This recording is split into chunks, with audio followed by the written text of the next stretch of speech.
Pelo sinal da Santa Cruz, livrai-nos Deus nosso Senhor dos nossos inimigos, em nome do Pai, e do Filho, e do Espírito Santo. Amém. Ave Maria, cheia de graça, o Senhor é convosco. Bendita sois vós entre as mulheres, bendito é o fruto do vosso ventre, Jesus. Santa Maria, Mãe de Deus, rogai por nós, pecadores, agora e na hora de nossa morte. Amém. São João Evangelista, rogai por nós. Em nome do Pai, do Filho e do Espírito Santo. Amém. Meus irmãos, boa noite. Nós estamos juntos em mais uma aula sobre liturgia, a formação que nós do Instituto São João Evangelista nos propomos a fazer. Hoje será a aula de encerramento, nós já estamos encaminhando para o final dessa formação, nós já iniciaremos o rito da comunhão hoje. Nós estamos falando sobre a missa explicada e nesse primeiro momento vou fazer uma breve retomada sobre a temática que foi tratada até aqui, para que nós possamos fazer uma rememoração daquilo que foi falado, daquilo que nós conversamos aqui, daquilo que foi discutido, para que a gente possa hoje fechar esse ciclo e darmos início, então, futuramente às próximas formações do Instituto. Então, até aqui, o que nós vimos, o que nós estudamos juntos, foi que desde a primeira aula, fazendo uma retomada, desde a primeira aula, nós vimos que o homem é um ser religioso, por natureza, ou seja, a própria criação do homem faz com que ele tenha um sentido sobrenatural de retornar ao seu Criador. Santo Agostinho, ele diz isso muito bem em sua sentença, que diz que a nossa alma está inquieta e ela só encontrará descanso quando retornar a Deus. E é bem isso mesmo que nós sentimos, Nós temos acesso a Deus porque Deus permite-se revelar, primeiro, através da criação e através da sua própria revelação mesma, Então nós podemos acessar a Deus, se nós pudéssemos dizer assim, através do uso da razão natural e através da sua revelação. O uso da razão natural é a observação do mundo criado, a observação das coisas. E esse próprio sentimento que nós temos de incompletude, essa própria inquietude, como Santo Agostinho diz, nos mostra que nós temos uma necessidade de algo que nos preencha. Então isso já demonstra que nós temos uma sede do infinito, nós temos uma sede daquilo que é sumamente bom, daquilo que é sumamente belo, daquilo que é sumamente verdadeiro. A nossa alma, ela deseja todas essas realidades. Então nós temos uma inclinação sobrenatural a essas realidades. E a revelação foi a revelação que Deus fez de si ao homem. E Deus fez a revelação de si ao homem desde a criação. Desde a criação, desde Adão e Eva, Deus se revelou ao homem e revelou o seu plano salvífico. E ele não somente mostrou-se ao homem, como após a queda do homem, quis resgatá-lo do pecado em que ele havia caído, quis resgatar a sua beleza, a sua bondade e a sua verdade primeira, aquelas que ele perdeu ao pecar. Então Deus fez uma aliança com o homem, uma aliança de resgate, uma aliança de redenção, que se realizaria em Jesus Cristo, a revelação perfeita de si, quando a segunda pessoa da Santíssima Trindade assumiu a natureza humana para resgatá-la do pecado, já que, uma vez que um Deus infinito não teria satisfeita a sua pretensão de perdão feita pelo homem, já que o homem é finito, o próprio Deus assumiu a natureza humana para que o sacrifício do homem fosse à altura de Deus. Então Jesus, assumindo a nossa natureza, ele elevou o homem, elevou a estatura do homem para que ela fosse suficiente para alcançar a Deus, alcançar o perdão e alcançar a salvação eterna. Então, o santo sacrifício da missa é exatamente o fato de nós estarmos revivendo ou atualizando esse sacrifício realizado por Cristo para que nós possamos colher desse fruto, que é o fruto da aliança eterna, através do ato de nós tomarmos do corpo e do sangue de Cristo. A primeira aliança que Deus fez com o homem, a antiga aliança, onde Deus simbolicamente, onde Deus preparava, prefigurava a aliança que seria eterna em Jesus Cristo, ele prefigurou através dos sacrifícios realizados em Israel. Então Deus, através de uma pedagogia divina, preparou o antigo Israel, preparou esse povo para que eles, recebendo a revelação, pudesse estender essa revelação a toda a humanidade. Então, enquanto nós vemos no antigo Israel o sacrifício pascal, onde eles tomavam de um cordeiro imolado, onde eles tomavam de um cordeiro sem mancha, onde eles tomavam do seu sangue e aspergia as portas, comia dos pães asmos, e era justamente o ato de comer do cordeiro que renovava a aliança do povo de Israel com Deus. Hoje, o cordeiro imolado, o cordeiro de Deus, o pão descido do céu, é o próprio Deus, Jesus Cristo, a segunda pessoa da Santíssima Trindade, o Logos eterno, que assumiu a natureza humana, se fez cordeiro, se fez homem e se dá também, dá da sua carne e dá do seu sangue, consagrados pelos nossos sacerdotes, tornados verdadeiramente corpo, sangue, alma e divindade, para que nós, uma vez consumindo desse cordeiro, ou seja, comendo da sua carne e bebendo do seu sangue, tenhamos vida em nós. Então, o santo sacrifício da missa é atualizar este memorial da paixão, onde nós temos um sacrifício incruento sobre os nossos altares, que, em substância, é o mesmo sacrifício realizado por Cristo na cruz. Em substância, o sacrifício realizado sobre os nossos altares de forma incruenta, a oblação do pão e do vinho, é exatamente o sacrifício que Cristo realizou no Calvário. Porque na instituição da Eucaristia, ou seja, na Santa Ceia, Jesus, atualizando o mesmo mandamento que Deus havia dado ao antigo Israel, onde ele disse que aquele memorial que eles estavam fazendo, do resgate que eles estavam sendo alvo da saída de Israel, da saída do Egito para a libertação da escravidão, Deus deu a ordem de que aquilo fosse feito durante toda a eternidade, que eles todos os anos eles lembrassem dessa saída do Egito através daquela festa, da festa da Páscoa. Então todos os anos os judeus faziam isso. E Jesus, na instituição da Eucaristia, na Santa Ceia, ele disse aos seus apóstolos: fazer isso em memória de mim. Eles estavam, ou seja, trazendo essa realidade do Antigo Testamento e atualizando-a para a nova aliança, para que a partir dessa nova aliança, até o fim dos tempos, nós realizássemos. Ele mandou fazer em memória dele, e ele disse: fazei isso em memória de mim. E não disse leiam isso em memória de mim, ou escrevam isso em memória de mim. Não, ele disse fazei. Ele disse: isto é o meu corpo, quando ele tomou do pão.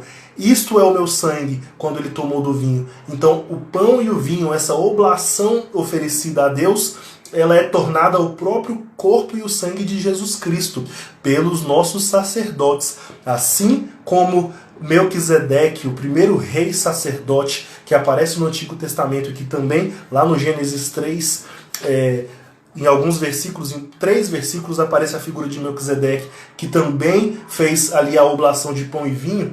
Ele já prefigurava essa vinda do rei de Salém, do rei de Jerusalém, do príncipe da paz, que é Jesus Cristo, e nos mandou celebrar este mistério em sua memória, fazendo realmente a atualização deste mistério, realizando plenamente e substancialmente o seu sacrifício em nossos altares. Então nós vimos da primeira aula até aqui, essa longa introdução que eu fiz, na verdade foi bem um resumo das aulas anteriores.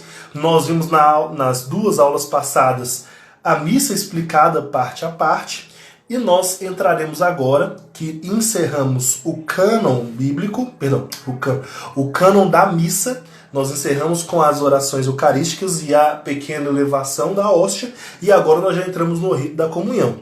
E o rito da comunhão ele é justamente essa renovação da aliança, como eu falei, né? Onde nós vamos de fato tomar do corpo e do sangue de Jesus Cristo. E o rito da comunhão se inicia com o Pai Nosso, com o Pater Noster. E é interessante que o Pai Nosso, ele realiza em sua letra, né, em suas palavras, ele realiza toda a Santa Missa. Quando eu falava, por exemplo, na aula anterior sobre o Sursum Corda, sobre corações ao alto, ou seja, fazendo ali uma figura daquele momento em que São João ele é arrebatado em espírito aos céus e ali ele observa a liturgia celeste. No capítulo 4 do livro do Apocalipse, né? São João é elevado em espírito, é arrebatado em espírito aos céus e ali ele está diante do trono e do Cordeiro, ele está diante do altar do sacrifício e ele vê aquele coro de anjos e de santos entoando um cântico de santo, santo, santo a Deus, e São João ele fica maravilhado com aquilo. A partir desse momento, a partir do início do cânon, nós somos também convidados, assim como São João, a elevar-nos ao céu e a contemplar a liturgia celeste. Por quê? O livro do Apocalipse ele é um grande livro com uma linguagem litúrgica que é uma chave de leitura para nós compreendermos a missa. Ou vice-versa, a missa é uma chave de leitura para nós entendermos o Apocalipse. Eu havia feito essa longa introdução, mas uma parte muito interessante que até então eu não havia falado, que até então eu não havia lembrado de comentar, que nós vimos até a aula de hoje, que foi algo que eu frisei de uma forma muito incisiva, que foi a necessidade de nós estarmos com as disposições da alma certas para colhermos melhor os frutos da Santa Liturgia. Afinal de contas, a nossa participação da liturgia deve ser uma participação como a de Nossa Senhora e São João no Calvário, diante da cruz do Senhor. Essa deve ser a nossa disposição de espírito. Deve ser com essa reverência que nós participamos de todo o sacrifício, pois da liturgia da palavra à liturgia eucarística, nós estamos vivenciando um só ato. A missa, ela é um culto de adoração, ação de graças, sacrifício e expiação realizado pelo próprio Cristo através do sacerdote. Então a missa ela é uma ação. Ela não é simplesmente uma instrução catequética, ela não é simplesmente um momento de reunião familiar com os nossos irmãos com quem congregamos na igreja. A missa não é isso. A missa ela é uma ação, e ela é uma ação contínua, ela é um culto, ela na verdade é a oração pública da igreja por excelência. Então nós temos que observar que ao longo de toda a missa, a nossa disposição interior deve ser sempre a mesma. Uma disposição interior de reverência, uma disposição interior de piedade, para que nós possamos de fato muito mais atentos à presença de Deus do que às próprias palavras que estão sendo ditas. Eu vou fazer aqui até um parênteses, que eu sempre disse que nós iríamos fazer um paralelo, não um paralelo como se fosse uma contraposição, porque não é uma contraposição. Uma vez que os dois ritos litúrgicos previstos para a liturgia romana é o rito ordinário da missa, essa que celebramos pós-reforma litúrgica, e o rito extraordinário. Então, é sempre importante nós termos em mente essas duas realidades, que nós temos que falar tanto da missa nova, que é a missa de Paulo VI, a missa que veio pós-reforma litúrgica na década de 60, e nós temos que falar também da liturgia que nós celebrávamos antes da reforma. E uma das críticas que se faz exatamente à liturgia rezada antes da reforma é a de que, pelo fato dela ser rezada em latim, as pessoas não adentravam no mistério, que as pessoas não compreendiam e não participavam da missa. E que, consequentemente, hoje elas, pelo fato da missa ser rezada na língua de cada nação, né, nós chamamos de vernáculo, como ela é rezada hoje no vernáculo, as pessoas teriam, em tese, uma melhor participação. Mas pensemos bem, É isso mesmo que acontece? Observando a nossa participação dominical, ou a nossa participação, inclusive, diária, no meio da semana, é isso que nós observamos, que as pessoas elas participam melhor, ou elas entendem melhor? Muitas vezes não é isso que nós observamos na realidade prática. Às vezes as pessoas elas não estão mais concentradas, elas não estão com o espírito de piedade, elas não estão com um espírito de reverência, com um espírito de humildade diante do sacrifício que está sendo realizado nos nossos altares. Então, seria uma certa falácia nós dizermos que a missa no vernáculo, a missa na nossa língua materna, ela traz mais piedade ou nos ajuda a concentrar melhor na missa. Isso não é algo que condiz necessariamente com a realidade. É necessário observar que, inclusive, esse elemento de uma língua, que é o latim, um pouco desconhecida para a maioria das pessoas, o fato de a própria atmosfera em que a missa é celebrada ser uma atmosfera de maior silêncio, uma atmosfera de maior reverência, ela nos ajuda a nos concentrarmos melhor no mistério que está sendo celebrado, porque o silêncio ele não pode ser imposto como que um decreto vindo de cima. O silêncio ele é uma disposição interior de uma alma que se sabe, que se percebe na presença de Deus. É uma atitude interior que vai muito além da Santa Missa, para que nós despertemos e desempenhemos, para que nós trabalhemos essa virtude do silêncio interior, é necessário que nós trabalhemos isso muito mais fora do ambiente da Santa Missa do que na própria Santa Missa, na missa propriamente dita. Porque é com o trabalho, com o desenvolvimento da nossa vida interior, que nós vamos, pouco a pouco, desenvolvendo o silêncio que é necessário para que nós, de fato, consigamos escutar a voz de Deus. Então é necessário que nós trabalhemos, de fato, a nossa vida interior para que nós possamos, na Santa Missa, colher melhor os frutos através desse silêncio.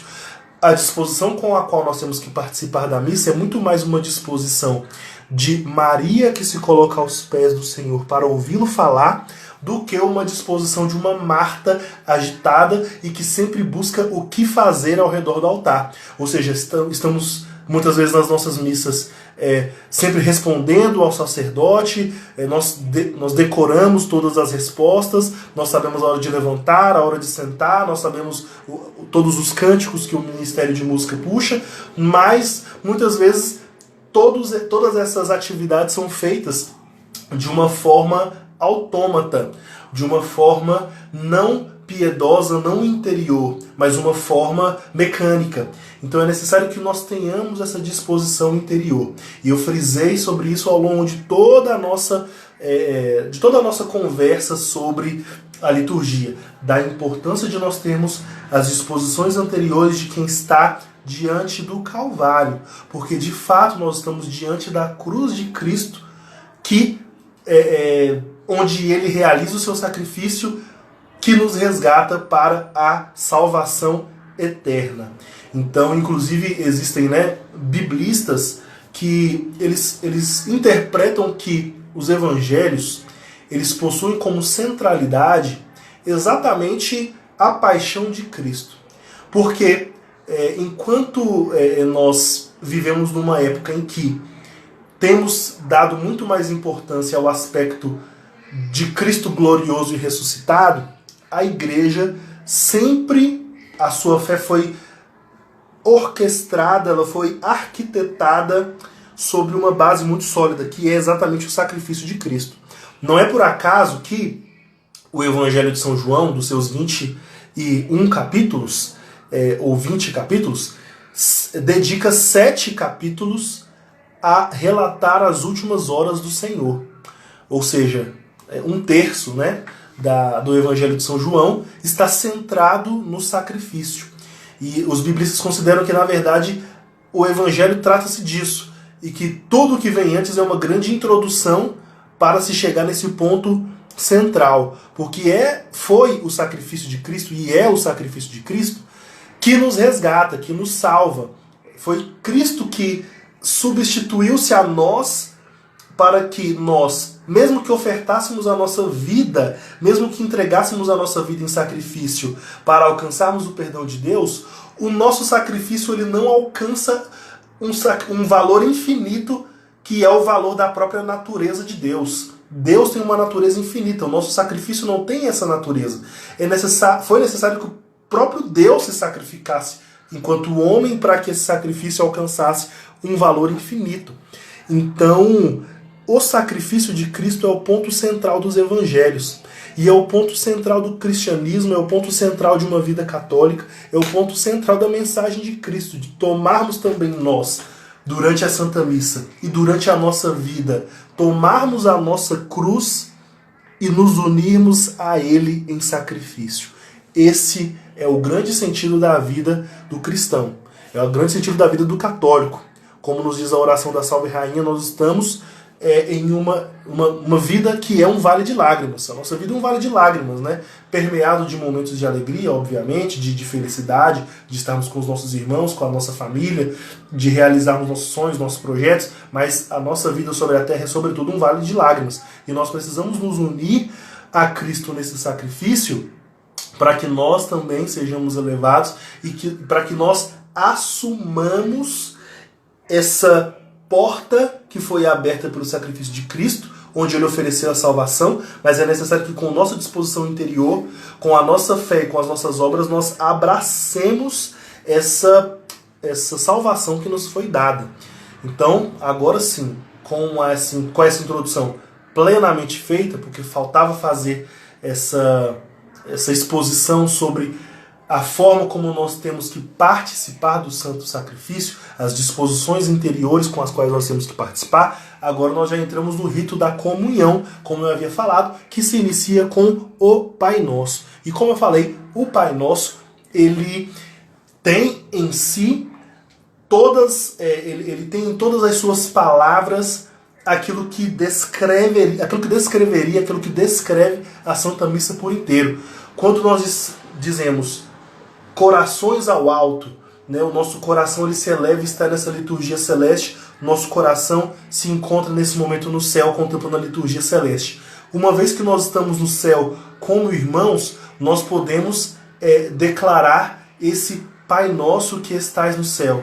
E tudo o que fazemos na Santa Missa é para Deus Pai em nome de Jesus Cristo.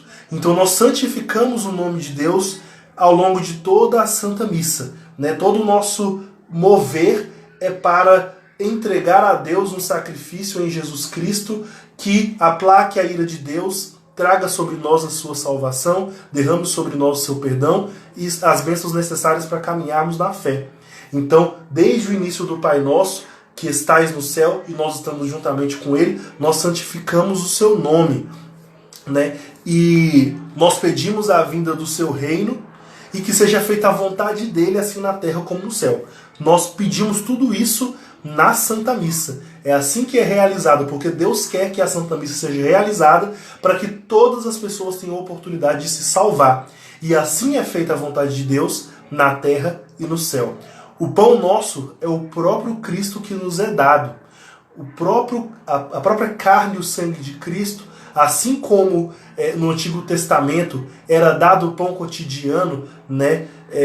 Quando Deus mesmo derramava esse pão para que os caminhantes do antigo Israel no deserto até a terra prometida pudessem ter o alimento de cada dia, nós também tomamos desse alimento de cada dia para que nós consigamos caminhar na nossa jornada rumo à salvação eterna.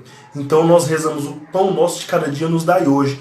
E esse pão é capaz de perdoar todos os nossos pecados veniais. Ele perdoa as nossas ofensas. Ele nos liberta desses pecados veniais. Obviamente os pecados mortais são necessários que sejam contados para um sacerdote numa confissão, né, numa confissão auricular, através do sacramento da penitência, do sacramento da confissão. É necessário que nós façamos essa confissão dos nossos pecados mortais, porque os pecados veniais, eles são perdoados a partir da Santa Missa, a partir da acepção deste pão nosso de cada dia que nos é dado. E nós somos perdoados nessa justa medida em que nós, na justa medida em que nós também sabemos perdoar os nossos irmãos, os irmãos que nos ofendem. E esse mesmo pão nos ajuda a vencer as tentações e a nos livrar de todos os males. Então o Pai Nosso, ele relata exatamente aquilo que nós rezamos na Santa Missa. E após o Pai Nosso, que na verdade é considerado como que tendo uma continuidade, que é o Libera-nos, né? Que é o Livrai-nos, ó Pai, depois que nós rezamos o Pai Nosso. Por isso que nós não dizemos o Amém do Pai Nosso. Quando nós rezamos o Pai Nosso na missa, nós não dizemos o Amém. Nós dizemos até o E livrai-nos do mal. E aí o sacerdote continua, somente ele, porque essa é uma oração sacerdotal. Ele diz: livrai-nos dos males, ó Pai, dai-nos hoje a vossa paz, e continua com a oração pela paz, continua com essa oração do libera-nos. O libera-nos é uma continuação do Pai Nosso. Depois ele faz uma oração pela paz. E essa oração pela paz, após o libera-nos, também é uma oração sacerdotal que nós vemos que nas nossas paróquias muito é rezada pelos participantes da Santa Missa. E essa oração é uma oração sacerdotal. E é somente o sacerdote que deve rezá-la, porque é o sacerdote que está falando para que Deus nos dê a sua paz. Então nós não estamos pedindo a paz para nós mesmos. É o sacerdote que está realizando in persona Christi esse pedido para que Deus nos dê a sua paz. Então é uma oração que somente o sacerdote deve rezar. Se nós rezarmos juntos, é considerado sim um abuso litúrgico. Nós não devemos, nós devemos permanecer em silêncio e receber essa oração que o sacerdote dirige a Deus. Uma curiosidade do Pai Nosso, né, que muitas pessoas perguntam qual que é a nossa postura diante do Pai Nosso. Se nós temos que dar as mãos, se nós temos que levantar os braços, se nós temos que... Enfim, essa cultura de dar as mãos parece ser algo bem à brasileira, né? É algo que parece que não é muito observado em outros lugares, é mais uma tradição brasileira.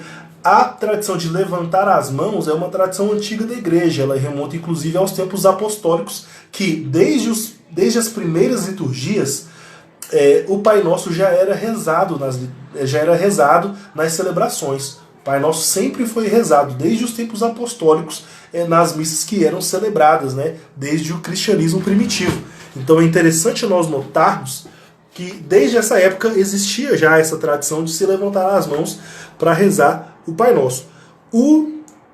A instrução geral do Missal Romano, ela não fala nada sobre qual que é a postura.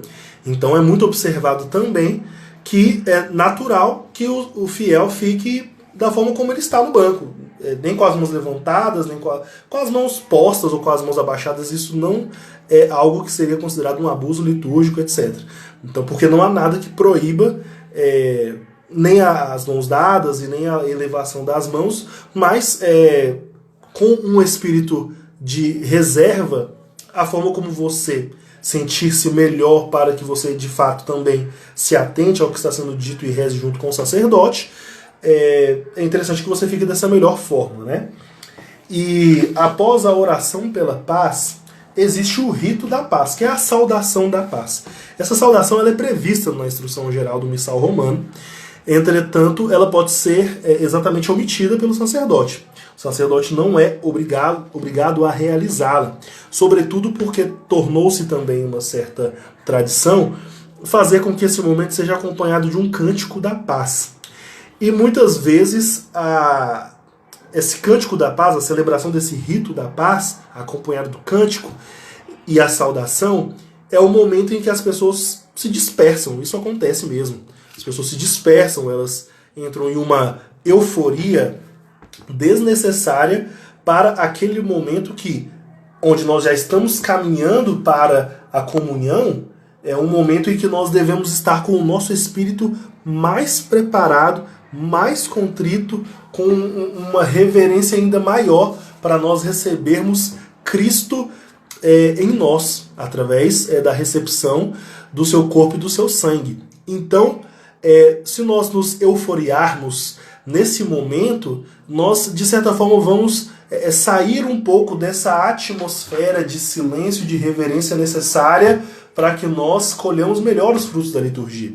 Por isso que é opcional não ter esse momento do ósculo da paz, desse momento da saudação da paz. É piedoso e não é algo que vá tirar qualquer elemento de algum fruto que você poderia colher através dessa saudação da paz, porque ela não tem nenhum caráter penitencial, né? Como Cristo nos disse nos evangelhos: antes de oferecer a tua oferenda, vai até o teu irmão e reconcilia-te com ele, etc. Esse rito da paz, ele não tem esse caráter penitencial de pedirmos perdão aos irmãos para aí sim nós recebermos Cristo com o coração puro. Não tem. Então é opcional e o sacerdote pode retirar este momento da celebração. Exatamente porque também, após esse ósculo da paz, essa saudação da paz, ser seguido exatamente do Cordeiro de Deus. No momento em que o sacerdote está ali fazendo a fração do pão, e ele vai entoando, né, juntamente com a comunidade, o Cordeiro de Deus. E como eu já falei ao longo de todas essas aulas que se passaram, né, esses são momentos em que o Cordeiro de Deus e a elevação do eis o Cordeiro de Deus são momentos que têm um profundo simbolismo, que são carregados de um profundo simbolismo. O Cordeiro, como eu já havia falado, né, em outras aulas, é a figura do padrão bíblico que Deus escolheu para a aliança que ele faz conosco. No antigo Israel, Deus escolheu também um cordeiro para que os israelitas pudessem comer desse cordeiro e renovar sua aliança todos os anos com Deus, através da grande celebração do Yom Kippur, etc. Então, os judeus, na Páscoa, eles imolavam esse cordeiro, milhares de cordeiros foram sacrificados para que eles pudessem ter essa aliança com Deus. E o próprio Jesus é chamado de o Cordeiro de Deus.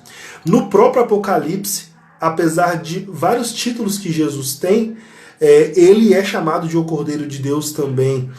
Nos evangelhos, né, obviamente, como eu já falei, ele é chamado de o Cordeiro desde o princípio. Né? São João Batista já vem falar quando ele o vê, eis o Cordeiro de Deus. Então, o Cordeiro é o padrão bíblico para essa salvação que Deus resgata, para essa aliança. E Jesus sendo o Cordeiro de Deus, nós temos que entender que nós precisamos, para renovar nossa aliança, comer da carne e beber do sangue desse Cordeiro. Então, pelo fato de ser acompanhado justamente desse momento do Cordeiro de Deus, é necessário que, após a oração pela paz, nós já entremos nesse espírito contrito para a percepção do sacramento. E eis o Cordeiro de Deus, quando o sacerdote levanta a Santa Hóstia, levanta o cálice, ele levanta uma patena junto. É interessante, eu não sei se vocês, né, que nos acompanham, já assistiram aquele filme, acredito que sim, A Paixão de Cristo, do Mel Gibson, que é um filme excelente.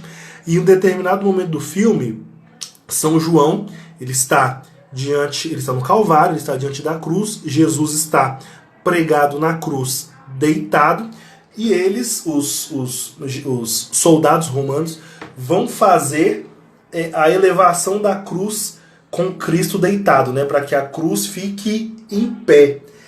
E nesse momento onde Cristo é elevado, o apóstolo São João, ele se recorda do momento em que Jesus eleva o pão. Então fica aquele jogo de cenas no filme, onde ao mesmo tempo em que Jesus é levantado, São João se lembra de Jesus levantando o pão que é o seu corpo, que é o seu corpo.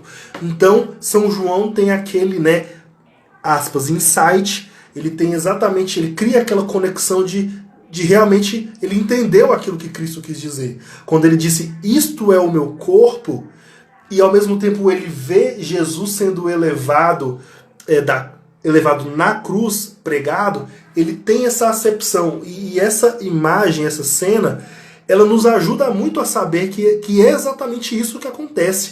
Quando o sacerdote está elevando o corpo de Cristo, é o próprio Cristo que está sendo elevado na cruz.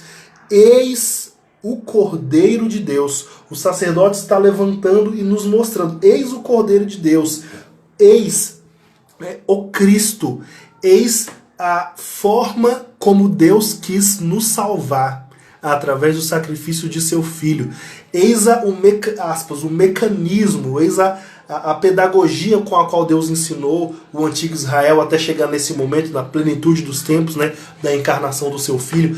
Eis o Cordeiro de Deus, eis aqui a salvação do mundo, eis aqui aquele que tira o pecado do mundo.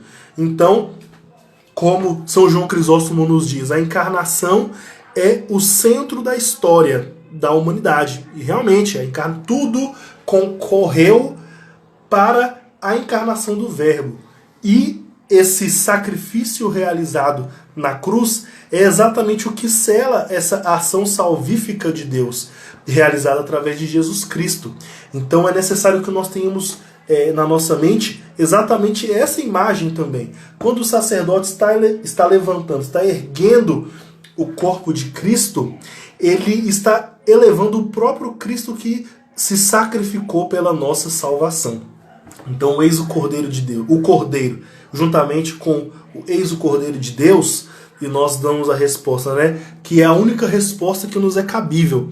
A resposta mais humilde, que o próprio Jesus disse, eu não encontrei tamanha fé em nenhum israelita, que é aquela declaração do centurião, Senhor, nós vamos receber Jesus em nós. Mas que oração que é cabível a nós? Um obrigado, Senhor, estou recebendo. A oração da alma, a oração mais humilde que nós podemos fazer é, Senhor, eu não sou digno. Senhor, eu não sou digno de que entreis em minha morada. Não sou digno. Então essa é a oração que nós fazemos, é um reconhecimento máximo da nossa pequenez, é o reconhecimento máximo da nossa indignidade.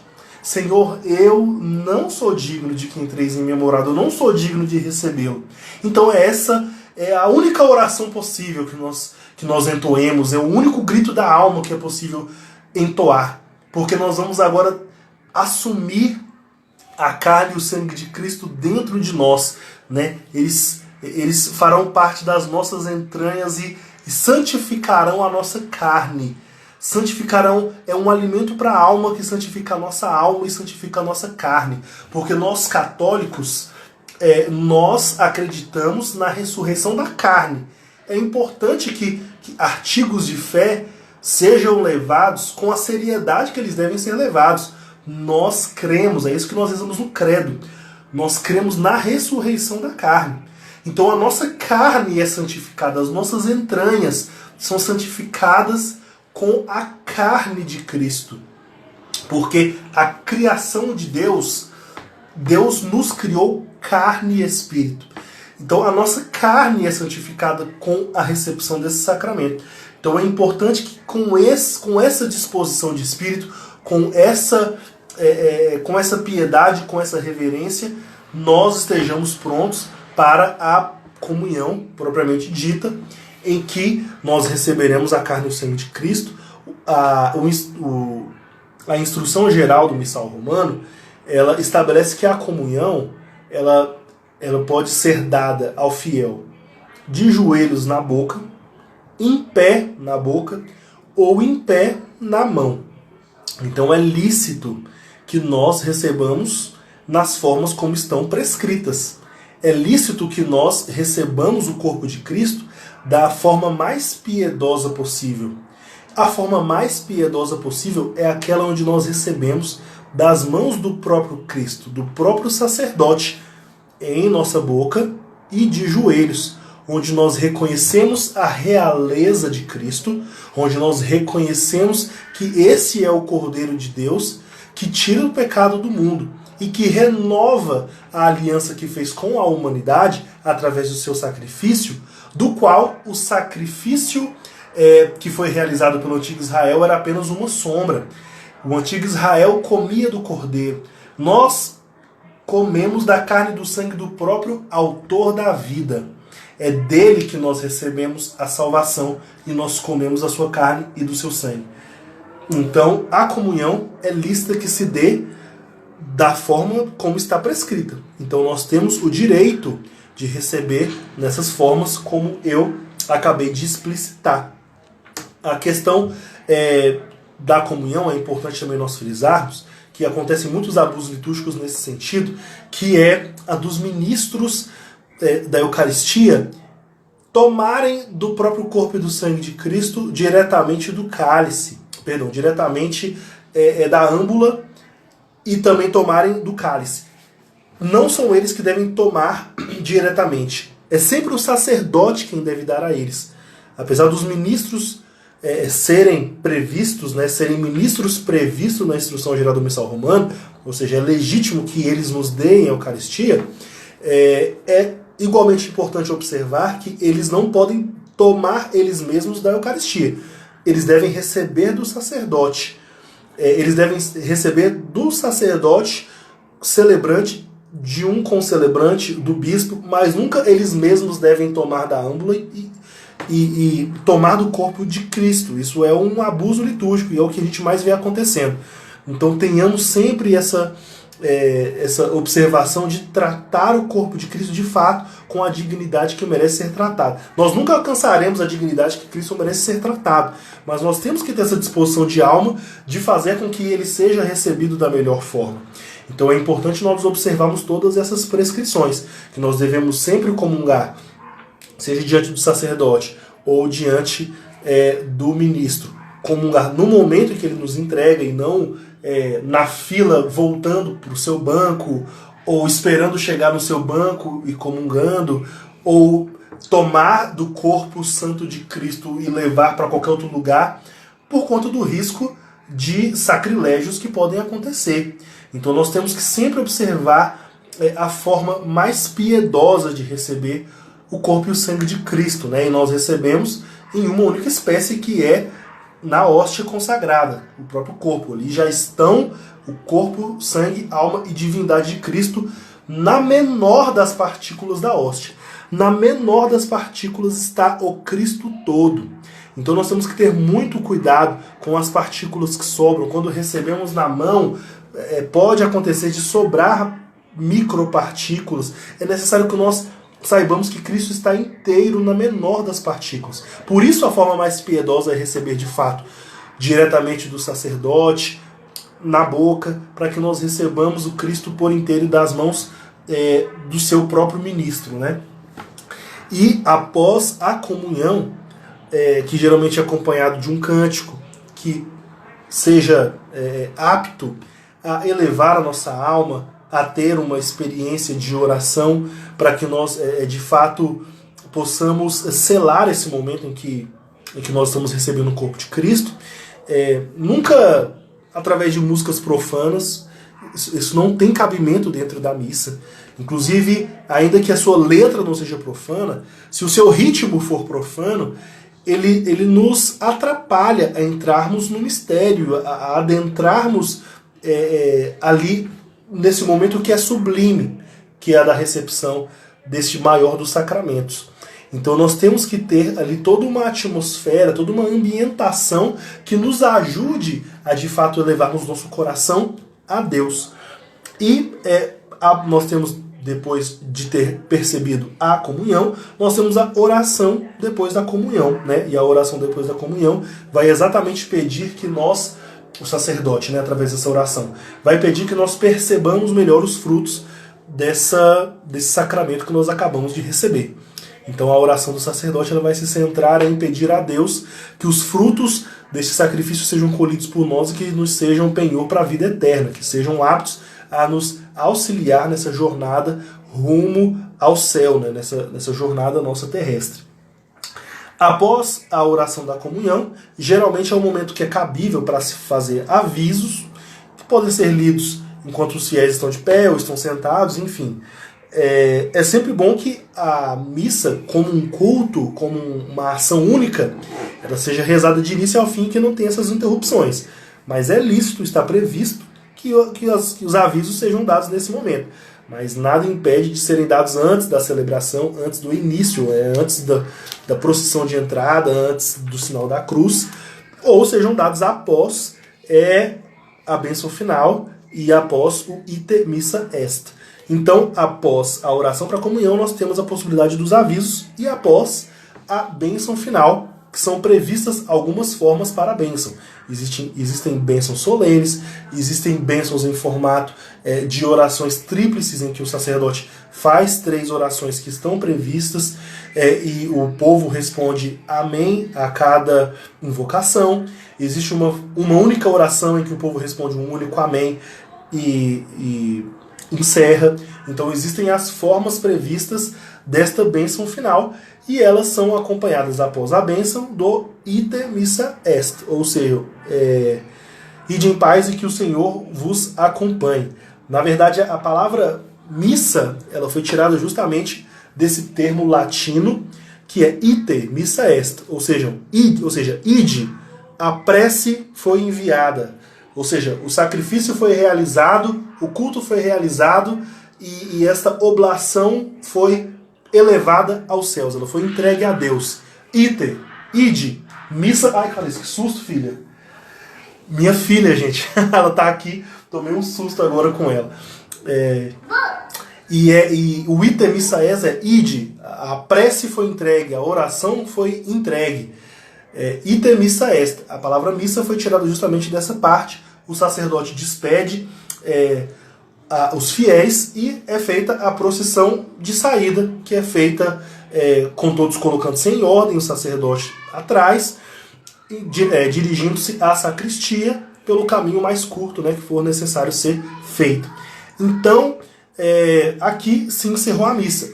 Nós fizemos, pessoal, vocês que nos acompanharam até esse momento, né, nós fizemos então a explicação da missa inteira. Nós fizemos, claro, como eu havia falado desde o princípio, essa formação sobre a missa, ela em momento algum tem o objetivo de esgotar todas as possibilidades de reflexão, esgotar com a riqueza máxima de detalhes cada parte da missa e os seus aspectos também teológicos, todos os seus aspectos de fundamentação. Essa formação não teve esse objetivo, até porque nós ficaríamos horas, nós ficaríamos dias, nós ficaríamos meses, anos falando sobre toda a riqueza da liturgia. Nós poderíamos explorar, inclusive, as outras famílias litúrgicas e outros ritos litúrgicos que são ritos católicos. A Igreja Católica ela possui mais de 14 ritos que são legítimos. Maronita, moçárabe, armênio, nós temos inúmeros ritos que são rezados na Igreja Oriental e que não são ritos ortodoxos, ou seja, ritos de uma igreja cismática. Não, são ritos católicos, de igrejas que estão em plena comunhão com Roma. O que nós fizemos foi uma análise do rito romano-latino e na sua forma ordinária, porque também existe a forma extraordinária, que eu pincelei brevemente alguns aspectos, mas que eu também não entrei a fundo, que seria uma outra formação ainda mais rica, se nós fôssemos fazer. Então, se nós fôssemos falar sobre todas as famílias litúrgicas, todos os ritos que existem, nós ficaríamos aqui anos falando sobre tudo isso. E se nós fôssemos falar de todos os elementos também que são importantes nós refletirmos, como a música litúrgica, nós poderíamos dedicar horas a falar sobre a música litúrgica, horas a falar sobre elementos estéticos da Santa Missa, como o silêncio que eu brevemente pincelei. Nós poderíamos falar sobre a arquitetura das igrejas, que nos ajudam também a elevar o nosso coração a Deus, a partir da forma como tudo isso é disposto. Se nós fôssemos falar sobre a arte sacra, se nós fôssemos falar sobre a reforma litúrgica em seus aspectos teológicos, doutrinários, em seus aspectos históricos, o contexto em que tudo isso foi orquestrado, se nós fôssemos falar de tudo isso, nós ficaríamos aqui anos falando sobre a Santa Missa. Seria necessário tratados e tratados para isso. Então eu quis aqui apenas trazer para que vocês tenham esse interesse, de fato, em buscar saber mais, em se inteirar, em despertar o desejo de conhecer melhor, para receber melhor os frutos da liturgia. Então foi importante que nós fizéssemos algumas introduções muito importantes, porque até mais importante do que saber parte por parte do que fazer na missa, do que é cada parte da Santa Missa, de quais são todas as orações do sacerdote, mais importante que isso é que nós precisamos saber que nós estamos na presença de Deus na liturgia. Muito mais que dar atenção às palavras ou às partes ou aos ritos, nós temos que dar atenção à presença de Deus no momento do santo sacrifício. Nós precisamos nos submeter a essa presença. E com essa submissão, brotar do nosso interior o silêncio necessário para que nós unamos o nosso sacrifício de vida, a nossa própria vida, ao sacrifício que está sendo celebrado sobre o altar. Então, muito obrigado aos que participaram, aos que ficaram até aqui, aos que participaram até a data de hoje, que nós tenhamos mais oportunidades de estarmos juntos. O Instituto terá outras formações após a finalização dessa formação de liturgia que se encerra hoje. Nós teremos outras formações, então acompanhe o Instagram do Instituto, compartilhe com quem você acredita que tem interesse naquilo que nós estamos fazendo e principalmente reze por nós para que nós possamos. Nós estamos começando esse apostolado, mas começando mesmo.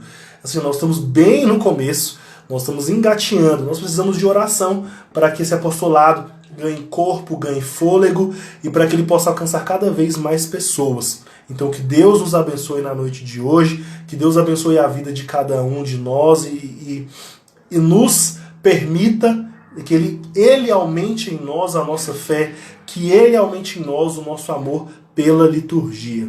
Muito obrigado, meus irmãos, e que Nossa Senhora também possa realmente selar esse momento e possa nos ensinar aquilo que é agradável ao seu Filho. Então rezemos juntos essa Ave Maria.